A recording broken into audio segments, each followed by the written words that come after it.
पहला क्वेश्चन हमारा है कि राजस्थान में अरावली पर्वत का सबसे कम विस्तार है वो किस जिले में है। तो ऑप्शंस देख लीजिए एक बार, टोंक में, सवाई माधोपुर में, अजमेर में या फिर राजसमंद में। तो राजस्थान में अरावली का सबसे कम विस्तार है वो किस जिले में है, तो सही उत्तर हो जाएगा हमारा बिल्कुल से अजमेर हो जाएगा। अजमेर में है वो सबसे कम विस्तार है। और अगर क्वेश्चन पूछा जाए कि सर्वाधिक विस्तार कहाँ पे है, राजस्थान में अरावली का सर्वाधिक विस्तार है वो उदयपुर में है। ओके, सर्वाधिक विस्तार उदयपुर में और सबसे कम विस्तार जो है वो अजमेर में है। एक चीज़ यहाँ नोट कीजिए, अरावली को है 3 भागों में बांटा जाता है राजस्थान में। एक बांटा जाता है उत्तरी अरावली, एक होता है मध्य अरावली और एक होता है दक्षिणी अरावली। ठीक है, उत्तरी अरावली जो होता है जो जयपुर का क्षेत्र है, अलवर का क्षेत्र है, सीकर आ जाता है इसमें मुख्य रूप से। और मध्य अरावली जो है ये खास तौर से जो अजमेर का जो क्षेत्र है वो मध्य अरावली का आता है। और दक्षिणी अरावली जो होती है उसमें जो पाली है, सिरोही है, डूंगरपुर जिला है, राजसमंद है, उदयपुर है, ये सारे दक्षिणी अरावली क्षेत्र में आते हैं। ठीक है, तो यहाँ हमारा आंसर होगा सी, सबसे कम विस्तार सर्वाधिक विस्तार है वो उदयपुर में। 2 नंबर क्वेश्चन हमारा है कि उत्तरी अरावली श्रृंखला की सबसे ऊंची चोटी जो भैरवंच है वो किस जिले में स्थित है। तो जैसा कि हमने अभी बताया था मैंने कि अरावली को 3 भागों में बांटते हैं, उत्तरी अरावली, मध्य अरावली और दक्षिणी अरावली। तो उत्तरी अरावली का जो क्षेत्र है यानी जो जयपुर का क्षेत्र है, अलवर का क्षेत्र है, जो सीकर का क्षेत्र है, उस क्षेत्र में जो भैरवंच जो चोटी है वो कौन से जिले में है। ऑप्शन देख लीजिए, सीकर, अलवर, झुंझुनू या फिर अजमेर में। तो इसका सही उत्तर क्या हो जाएगा, जो भैरवंच जो चोटी जो है वो अलवर जिले में है। ओके, इसके अलावा एक चीज़ और यहाँ याद रखिए आप, रघुनाथगढ़ जो चोटी है यानी जो सीकर में है, रघुनाथगढ़ जो है वो सीकर में है, ये भी उत्तरी अरावली की है। ठीक है, ये भी याद रखिए, रघुनाथगढ़ जो चोटी है वो सीकर में, ये भी उत्तरी अरावली में आती है। भैरवंच ये अलवर में है, सही आंसर भी है, ये उत्तरी अलवर में आती है, उत्तरी अरावली का क्षेत्र है। ठीक है, क्वेश्चन नंबर 3 कि भीलवाड़ा जिले के जाजपुर और टोंक जिले के बनास बेसिन भाग को क्या कहा जाता है। ओके, यानी भीलवाड़ा जिले का जो जाजपुर क्षेत्र है और इसके अलावा जो टोंक जिले में जो बनास नदी का जो क्षेत्र है उसको किस नाम से जाना जाता है। ऑप्शन है खिराद, बनास, भाकर या फिर मगरा। तो इसका सही उत्तर है वो क्या हो जाएगा, खिराद के नाम से जाना जाता है, ये बिल्कुल सही। इसके अलावा एक और चीज़ याद रखिए यहाँ पे, इसको खिराद भी कहते हैं और माल खिराद भी कहते हैं। ठीक है, तो दोनों नाम याद रखिए, टोंक का जो जाजपुर का क्षेत्र है उसके अलावा जो भीलवाड़ा का जाजपुर क्षेत्र है और टोंक का जो बनास नदी का जो भाग है उसको खिराद के नाम से जाना जाता है। ओके गाइस, चलिए नेक्स्ट हमारा क्वेश्चन है 4 नंबर कि निम्नलिखित में से कौन सा पर्वत है बूंदी जिले में स्थित है। कौन सा पर्वत है बूंदी जिले में, नाग पहाड़, अड़ावाल, गिरवा या फिर उपरोक्त में से कोई नहीं। तो सही उत्तर क्या हो जाएगा, कौन सा पर्वत है बूंदी जिले में है। तो इसका सही उत्तर हमारा है वो हो जाएगा अड़ावाल जो पर्वत है, यानी बै बिल्कुल सही है। इसके अलावा नाग पहाड़ जो है ये अजमेर में है और गिरवा जो है ये उदयपुर क्षेत्र में आता है। ठीक है, ये भी याद रखिए, गिरवा जो है ये उदयपुर में है और नागपाड़ जो है ये अजमेर में है। ठीक है, ओके, और अड़ावाल जो है ये बूंदी में है। तो इसका सही उत्तर हो जाएगा बी। क्वेश्चन नंबर 5 हमारा है कि लूनी जवाई बेसिन में कौन कौन से जिले आते हैं। लूनी जवाई बेसिन जो है यानी लूनी नदी जो है और जवाई नदी जो है, इनका जो मैदानी भाग है, जो बेसिन भाग है, उसमें कौन कौन से जिले आते हैं, जालोर, सिरोही, पाली या फिर उपयुक्त सभी। तो एक बार देख लीजिए ऑप्शंस, राइट आंसर है हमारा क्या होने वाला है, डी है वो बिल्कुल सही है। जालोर जिला भी आता है, सिरोही भी आता है और पाली भी है, तीनों जिले आते हैं लूनी जोई बेसिन के अंतर्गत। चलिए क्वेश्चन नंबर 6 कि कुंभलगढ़ दुर्ग जो है वो किस दर्रे के पास स्थित है। कुंभलगढ़ दुर्ग जो है वो कौन से दर्रे के पास स्थित है। ऑप्शन देख लीजिए, गोरम घाट, वडोदरा, हाथीगुड़ा या फिर सोमेश्वर। तो राइट आंसर हमारा क्या हो जाएगा, कुंभलगढ़ दुर्ग है वो हाथीगुड़ा दर्रे के पास स्थित है। तो राइट आंसर हो गया सी। ओके, एक चीज़ और यहाँ याद रखिए, ये जो दर्रे होते हैं इन्हें मेवाड़ में नाल के नाम से जाना जाता है। ठीक है, जैसे जिवलिया की नाल है, पगल्या नाल है, ये सारे दर्रे के नाम है, लेकिन मेवाड़ में इन्हें नाल कहा जाता है और अन्य क्षेत्र में इन्हें दर्रे के नाम से जाना जाता है। और गोरम घाट दर्रा जो है इनके बारे में सुन लीजिए थोड़ा सा। गोरम घाट दर्रा जो है ये राजसमंद में स्थित है। ठीक है, कहाँ पे है, राजसमंद में है। और उदयपुर जोधपुर का जो रेल मार्ग है वो इसी दर्रे पे स्थित है, गोरम घाट दर्रे पे। ठीक है, इसके अलावा सोमेश्वर दर्रा जो है ये है पाली में। पाली में एक जगह है देसूरी, तो वहाँ पे स्थित है। ओके गाइज, और इसके अलावा और भी दर्रे हैं जैसे बरदर्रा है। ठीक है, बरदर्रा है ये अजमेर मारवाड़ का जो जंक्शन है, यानी जो आबू रोड रेल मार्ग जो है ये बरदर्रे पे स्थित है। ओके, और इसके अलावा जिलवा की नाल है, वो भी याद रखिए आप। क्वेश्चन नंबर 7 है कि राजस्थान के कुल भूभाग का कितने प्रतिशत भाग दक्षिणी पूर्वी पठार पर स्थित है। टोटल जो भूभाग है राजस्थान का, उसके कितने प्रतिशत भाग पे है वो दक्षिणी पूर्वी पठार स्थित है, यानी हाड़ौती का जो क्षेत्र है वो कितने प्रतिशत भूभाग पे है। ऑप्शन देख लीजिए, 9.3, 9.2, 9.1 या फिर 9.4। तो सही उत्तर हमारा क्या हो जाएगा, दक्षिणी पूर्वी पठार यानी जो हाड़ौती का क्षेत्र है वो 9.3% क्षेत्र पे है। तो राइट आंसर हो गया ए। और जिले भी याद रखिए कौन कौन से जिले आते हैं। मुख्य रूप से हाड़ौती क्षेत्र जो है उसमें 4 जिले होते हैं, कोटा, बूंदी, झालावाड़ और बारां। लेकिन चित्तौड़गढ़ और भीलवाड़ा के भी कुछ क्षेत्र इसमें आता है, दक्षिणी पूर्वी पठार के अंतर्गत आता है। ओके गाइस, तो इसको दूसरा नाम जो है इसका हाड़ौती क्षेत्र है, 9.3 है। 8 नंबर क्वेश्चन देखिए कि बीजासन का जो पहाड़ है वो किस जिले में स्थित है। बीजासन का पहाड़ है वो कौन से जिले में स्थित है। ऑप्शन है भीलवाड़ा, चित्तौड़गढ़, जयपुर या फिर बाड़मेर। तो इसका सही उत्तर क्या हो जाएगा, बीजासन का पहाड़ जो है ये भीलवाड़ा में स्थित है। बिल्कुल सही है, राइट आंसर हो गया ए। और अगर अब आपसे पर्टिकुलर क्षेत्र पूछा जाता है तो मांडलगढ़ है, ठीक है, याद रखिए। पर्टिकुलर क्षेत्र पूछा जाता है तब तो है मांडलगढ़, और नहीं तो आपको भीलवाड़ा बताना है। इसके अलावा अगर बात करें चित्तौड़गढ़ की, तो चित्तौड़गढ़ में है कौन सा दुर्ग है, मेवा पर्वत जो है, मेसा पर्वत जो है वो चित्तौड़गढ़ में, याद रखिए। मेसा पर्वत अगर आपसे पूछा जाता है तो कहाँ पे, चित्तौड़गढ़ में। इसके अलावा जयपुर की बात करें तो बेराट की जो पहाड़ियाँ हैं वो जयपुर में है, ठीक है। तो ये भी याद रखिए, बेराट की पहाड़ियाँ जयपुर में है। अगर बात करें बाड़मेर की, तो बाड़मेर में 56 की पहाड़ियाँ हैं बाड़मेर में। नाकोड़ा पर्वत जो है वो बाड़मेर में है। मालानी पर्वत है वो भी बाड़मेर में है, तो साथ में वो भी याद रखिए, ठीक है। तो इसका सही उत्तर हो जाएगा ये भीलवाड़ा में है बीजासन का पहाड़। और क्वेश्चन नंबर 9 है कि बांसवाड़ा और डूंगरपुर के मध्य के भूभाग को किस नाम से जाना जाता है। बांसवाड़ा और डूंगरपुर के बीच का जो भाग है उसे किस नाम से जानते हैं। कांटल क्षेत्र, मेवल, गिरवा या फिर छप्पन का मैदान। तो बताइए इसका राइट आंसर क्या हो जाएगा।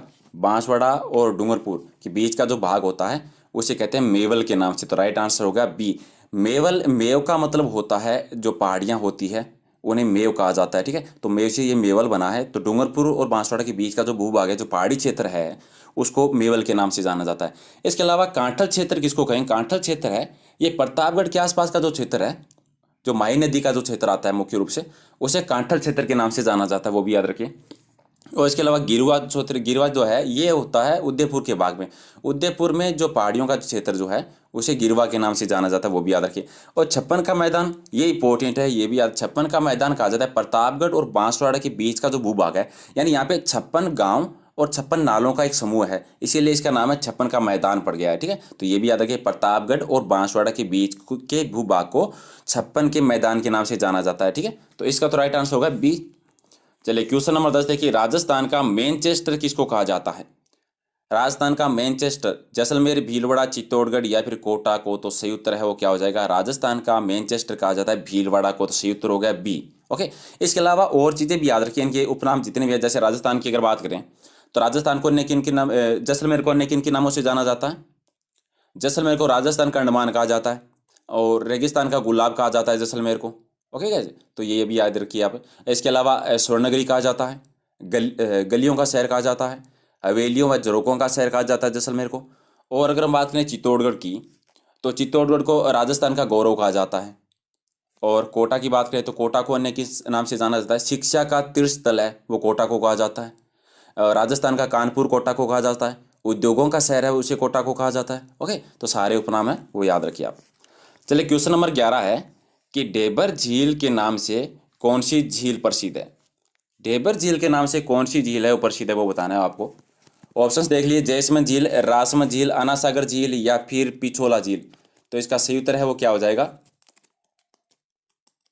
बता दीजिए आप एक बार। सही आंसर इसका क्या होने वाला है, डेबर झील के नाम से है वो जयसमंद झील है। ओके गाइस, डेबर झील के नाम से जयसमंद झील को जाना जाता है। तो सही उत्तर हो गया ए। और ये भी याद रखिए, डेबर झील है ये कहाँ पे है, ये उदयपुर में है। और इसका निर्माण किसके द्वारा करवाया गया था, निर्माण करवाया था महाराजा जय सिंह ने। और कब करवाया था, 1685 से 91 में। मोस्ट इंपॉर्टेंट याद रखिए, 1685 से 91 के बीच इसका निर्माण करवाया गया था, और महाराणा जय सिंह के द्वारा करवाया गया था, ठीक है। एक और इंपॉर्टेंट चीज़ है यहाँ पे, वो है कि कौन सी नदी पे बांध बना के करवाया गया था जयसमंद झील का निर्माण। तो गोमती नदी पे करवाया गया था, ठीक है। गोमती नदी पर बांध बना के करवाया गया था। एक और इम्पोर्टेंट चीज़ है इसके बारे में, वो भी आप याद रख लीजिए, फिलहाल हाथों हाथ याद हो जाएगा। इस पे टापू हैं, 7 बड़े टापू हैं, ठीक है। और सबसे बड़ा टापू जो है उसे कहा जाता है बाबा का भागड़ा। क्या कहते हैं? बाबा का भागड़ा। ओके। और सबसे छोटा टापू जो है उसे कहा जाता है प्यारी। तो दोनों याद रखिए, सबसे बड़ा टापू जो है उसे कहते हैं बाबा का भागड़ा, और सबसे छोटा टापू जो है जयसमंद झील पे उसे प्यारी के नाम से जाना जाता है। और ये एक कृत्रिम झील है, मीठे पानी की झील है जयसमंद झील, जिसका निर्माण महाराजा जयसिंह ने करवाया था 1685 से 91 के बीच में, और उदयपुर में स्थित है। क्वेश्चन नंबर 12 कि किस झील की नींव ड्यूक ऑफ कनॉट के द्वारा रखी गई थी? ड्यूक ऑफ कनॉट के द्वारा किस झील की नींव रखी गई थी? फतेह सागर झील, बासमंद झील, गजनेर झील या फिर कोलाई झील? तो इसका सही उत्तर क्या हो जाएगा? फतेह सागर झील की नींव है वो ड्यूक ऑफ कनॉट के द्वारा रखी गई थी। फतेह सागर झील जो है इसका निर्माण किसने करवाया था? इसका निर्माण करवाया था फतेह सिंह ने। याद रखिए, फतेह सागर झील का नाम निर्माण है वो किसने करवाया था? फतेह सिंह ने करवाया था। और ये कहाँ पे? ये उदयपुर में है, ठीक है। कहाँ पे है? उदयपुर में है। इसके अलावा एक और इम्पोर्टेंट चीज़ है जो बार बार क्वेश्चन पूछा गया है फतेह सागर झील से संबंधित, यहाँ पे नेहरू उद्यान है। ओके गाइज, अगर आपसे पूछा जाए कि नेहरू उद्यान है वो कौन सी झील के किनारे स्थित है, तो आपका आंसर है वो क्या हो जाएगा? फतेह सागर झील के किनारे स्थित है। और यहाँ पे सौर वेधशाला भी बनी हुई है फतेह सागर झील पे। क्वेश्चन नंबर 13 है कि किस झील के किनारे मैडम मेरी द्वारा जनाना घाट का निर्माण करवाया गया था? मैडम मेरी के द्वारा जनाना घाट का निर्माण किस झील के किनारे करवाया गया था? फतेह सागर झील, कोलाई झील, पुष्कर झील या फिर पिछोला झील? तो सही उत्तर है वो हमारा क्या हो जाएगा? बिल्कुल सही है, पुष्कर झील के किनारे करवाया गया था मैडम मेरी के द्वारा। एक और चीज याद रखिए, यहाँ पे इस झील के किनारे, पुष्कर झील के किनारे टोटल 52 घाट है। एक गांधी घाट भी है, क्योंकि गांधी, महात्मा गांधी की अस्थियां हैं वो यहाँ प्रवाहित की गई थी, इसीलिए इसको गांधी घाट के नाम से भी जाना जाता है। और जो जनाना घाट है उसे महिला घाट भी कहते हैं, और इसका निर्माण है मैडम मेरी ने करवाया था। और ये पुष्कर झील जो है ये पुष्कर में है, अजमेर में स्थित है, और सबसे प्राचीन प्राकृतिक एक पवित्र झील है। इसको अलग अलग नाम से जाना जाता है, वो याद रखिए, आपको बहुत इंपॉर्टेंट है। इसे कहते हैं तीर्थराज के नाम से जाना जाता है, तीर्थों का मामा कहा जाता है, पंचम तीर्थ कहा जाता है। ओके। और यहाँ पे एक मेला भी लगता है, कार्तिक शुक्ल को लगता है एकादशी से पूर्णिमा तक, ठीक है। तो वो भी आप याद रखिए। और इसी झील के किनारे है वो प्राचीन ब्रह्मा जी का मंदिर है, सावित्री जी का मंदिर है, ठीक है। क्वेश्चन नंबर 14 है कि किस झील पर जगमंदिर महल और जगनिवास महल स्थित है? ये क्वेश्चन एग्जाम में पूछा हुआ है, कौन सी झील पर है वो जगमंदिर और जगनिवास महल स्थित है? ऑप्शन देख लीजिए, सिलीसेट झील, नक्की झील, पिछोला झील या फिर जयसमंद झील। तो राइट आंसर हमारा क्या हो जाएगा? बिल्कुल सी है, सी है राइट आंसर, यानी पिछोला झील पे है वो जगमंदिर और जगनिवास महल दोनों बने हुए हैं। ओके। और पिछोला झील का निर्माण किसने करवाया था? इसका निर्माण हुआ था 14वीं शताब्दी के दौरान, जो राणा लाखा थे उनके शासनकाल में हुआ था। एक बंजारे के द्वारा इसका निर्माण करवाया गया था, ठीक है। और एक और मोस्ट इंपॉर्टेंट चीज़ है वो याद रखिए आप, एक क्वेश्चन आता है कि नटनी का चबूतरा, ठीक है, नटनी का चबूतरा है वो किस झील के किनारे स्थित है? ओके गाइस, नटनी का चबूतरा जो है ये पिछोला झील के किनारे स्थित है, ये भी याद रखिए, मोस्ट इंपॉर्टेंट है। उसका निर्माण किसने करवाया था नटनी के चबूतरे का? जो महाराणा थे जवान सिंह, ठीक है। तो जवान सिंह के काल में इनका निर्माण हुआ था, याद रखिए आप। क्वेश्चन नंबर 15 है कि सिलीसेट झील का निर्माण है वो कब करवाया गया था? सिलीसेट झील का निर्माण है वो कब हुआ था? ये सिलीसेट झील जो है, हिंट के लिए बताता हूँ, ये अलवर जिले में है। ओके, कहाँ पे है? अलवर जिले में है। तो इसका निर्माण कब करवाया था? ऑप्शन देख लीजिए, एक बार बता दीजिए कब हुआ था इसका। इसका बिल्कुल सही उत्तर है वो हो जाएगा 1845 में करवाया गया था। और किसने करवाया था ये भी याद रखिए, विनय सिंह ने करवाया था। ओके गाइज, चलिए क्वेश्चन नंबर 16 कि निम्नलिखित में से कौन सा युग्म है वो असंगत है, वो बताना है। मेजा बांध है ये कोठारी नदी पे है, मोरेल बांध है ये माही नदी पे है, पोग बांध है ये व्यास नदी पे है, और जवाहर सागर बांध जो है ये चंबल नदी पे है। तो कौन सा युग्म असंगत है वो बताना है आपको। तो सही उत्तर हमारा क्या हो जाएगा? बी गलत है, क्योंकि मोरेल बांध जो है वो माही नदी पे नहीं है, ये मोरेल नदी पे ही बना हुआ है, ठीक है। मोरेल बांध है मोरेल नदी पे, बाकी बिल्कुल सही है सारी जितनी भी। इसके अलावा और भी याद रखिए आप, इसके अलावा जो मेजा बांध है कोठारी नदी पे हो गया, जाखम बांध है वो जाखिम नदी पे है, राणा प्रताप सागर बांध जो है ये चंबल नदी पे है, गांधी सागर बांध है वो भी चंबल नदी पे है, माई बजाज सागर बांध है वो कहाँ पे? ये माही नदी पे है। ओके गाइस, माही बजाज सागर बांध है, माही नदी पे है। सरदार सरोवर बांध आता है कि एग्जाम में बहुत बार पूछा गया, नर्मदा नदी पे है। खारी बांध है, खारी नदी पे है। अडवाण बांध है, वो याद रखिए, एक बार एग्जाम में क्वेश्चन पूछा गया, अडवाण बांध है वो किस नदी पे है, मानसी नदी पे है। ठीक है। क्वेश्चन नंबर 17 कि निम्नलिखित में से कौन सा बांध है भरतपुर जिले में नहीं है? शाही बांध, ऐजान बांध, बंद बैठा या फिर सरेरी बांध। तो कौन सा बांध है जो भरतपुर जिले में नहीं है? तो इसका सही उत्तर है वो क्या हो जाएगा, सरेरी बांध जो है ये भरतपुर में नहीं है। सरेरी बांध है ये भीलवाड़ा में है, याद रखें आप। ठीक है। बाकी सारे जितने भी हैं ये भरतपुर में है। शाही बांध भरतपुर में है, ऐजान बांध भरतपुर में है, बंद बरेठा बांध है ये भी भरतपुर में है, लेकिन सरेरी बांध जो है ये भीलवाड़ा में है। भीलवाड़ा में और भी बांध है, कौन कौन से याद रख लीजिए एक बार। भीलवाड़ा के जितने भी बांध है, जो मेजा बांध है ये भीलवाड़ा में है। Okay guys. इसके अलावा खारी बांध जो है, खारी बांध भी है, वो भी भीलवाड़ा में है। और अडवाण बांध जो है, जिसका मैंने अभी जिक्र किया था, मानसी नदी पे अडवाण बांध, तो अडवाण है ये भी भीलवाड़ा में है। ठीक है, तो तीनों याद रखिए आप। और सरेरी बांध है ये भी भीलवाड़ा में है। क्वेश्चन नंबर 18 है कि काली सिंध नदी की लंबाई कितनी है? काली सिंध नदी की कितनी लंबाई है? 278, 465, 190 या फिर 480? तो राइट आंसर हमारा क्या हो जाएगा, काली सिंध की लंबाई है वो 278 है, तो ए है, बिल्कुल सही है। इसके अलावा 465 जो है ये घग्गर नदी की लंबाई है, याद रखिए आप। ठीक है, घग्गर नदी की लंबाई कितनी है, 465। 190 जो है ये बेड़स नदी की लंबाई है। ठीक है, और 480 जो है ये बनास नदी की लंबाई है। ओके गाइज, तो सारे याद रखिए, सारे 4 क्वेश्चन हो जाएंगे हमारे यहाँ पे। बनास नदी की लंबाई 480, बेड़ज की 190, घग्गर की 465 और काली सिंध की लंबाई 278 किलोमीटर है। ठीक है, चलिए क्वेश्चन नंबर 19 कि पश्चिमी राजस्थान में वर्षा किस मानसून से होती है? ऑप्शन देख लीजिए एक बार। भूमध्य सागर से उठने वाली चक्रवातों से, बंगाल की खाड़ी से आने वाले मानसून से, हिंद महासागर की ओर से आने वाले मानसून से या फिर अरब सागर की ओर से आने वाले मानसून से। तो पश्चिमी राजस्थान में वर्षा है वो किस मानसून से होती है? इसका सही उत्तर क्या हो जाएगा, बिल्कुल सही है, सी, हिंद महासागर की ओर से आने वाले मानसून से वर्षा होती है।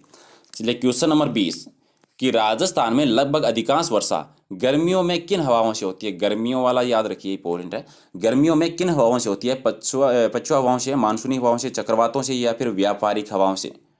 तो इसका सही उत्तर बता दीजिए। इसका सही उत्तर है वो क्या हो जाएगा, बिल्कुल सही है। इसका सही उत्तर जो है वो बी है, मानसूनी हवाओं से गर्मियों में वर्षा होती है। ओके गाइज, तो ये थी हमारी मॉक टेस्ट सीरीज जिसमें मैंने 20 क्वेश्चन किए थे। तो इसके जितने भी क्वेश्चन आपके सही होते हैं कमेंट